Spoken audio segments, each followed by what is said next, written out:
বন্ধু-বান্ধৱীসকল, আজি আমি এনে এটা বিষয় আলোচনা কৰিম যাৰ দ্বাৰা আপুনি আপোনাৰ দুৰ্ভাগ্যক দূৰ কৰিব পাৰিব। বন্ধু-বান্ধৱীসকল, বাৰে বাৰে যদি আপুনি অসফলতাৰ মুখ দেখি আছে, হাজাৰ চেষ্টা কৰিও কোনো এটা কাম আপুনি সঠিকভাৱে কৰিব পৰা নাই, ঘৰত সকলো সময়তে কোনোবা নহয় কোনোবাজন অসুখত পৰি থাকে, ঘৰত বিভিন্ন সমস্যা যদি আহিয়ে থাকে, তেন্তে এনে ক্ষেত্ৰত আপুনি মহাদেৱৰ ৰূপ ঘৰত বিৰাজমান কৰিব লাগে, এজোপা গছৰ ৰূপত।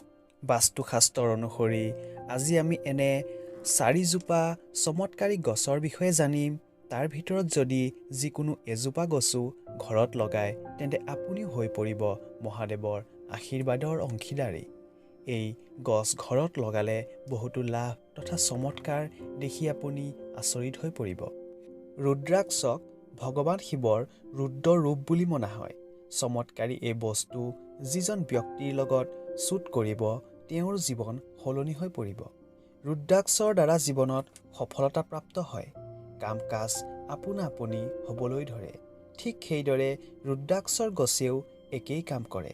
নাৰ্চাৰীত আপুনি এই গছ বহু সহজে পাই যাব, যি আনি ঘৰত লগাই সৌভাগ্যৰ অধিকাৰী হ'ব পাৰিব, জীৱনত সুখেই সুখ প্ৰাপ্ত কৰিব। দ্বিতীয় গছজোপা হ'ল যিয়ে আপোনাৰ জীৱন আচম্বিত কৰি তুলিব। বাস্তুশাস্ত্ৰ অনুসৰি সেইজোপা হ'ল ভাঙৰ গছ।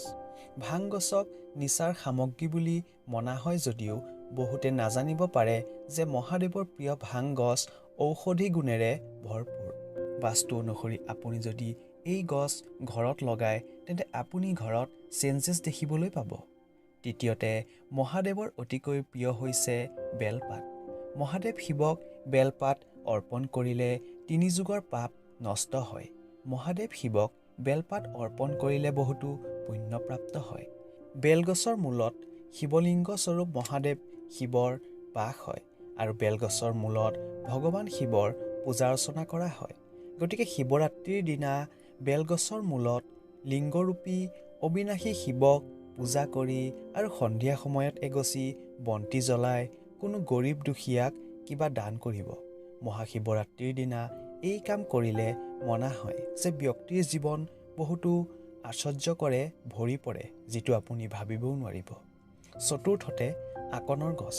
মনা হয় যে আকনৰ গছ যদি ঘৰৰ অপজিট ছাইডত লগাই লয়, তেন্তে আপোনাৰ ঘৰত যি শাৰীৰিক সমস্যা আছে, আপোনাৰ যি দুশ্চিন্তা আছে, ঘৰত যি নকাৰাত্মক শক্তিৰ বাস হৈছে, সেয়া দূৰ হৈ পৰিব। আকনৰ গছৰ পৰা যথেষ্ট পৰিমাণৰ অক্সিজেন নিৰ্গত হয়। ইয়াৰ দ্বাৰা বহুতো চমৎকাৰী লাভ হয়। এইটো ঘৰৰ আশে পাশে থকাটো অতি উত্তম। বন্ধু-বান্ধৱীসকল, এয়া আছিল আজিৰ ভিডিঅ'টো ভাল লাগে লাইক আৰু শ্বেয়াৰ কৰিব, লগতে চেনেলটো ছাবস্ক্ৰাইব কৰিব।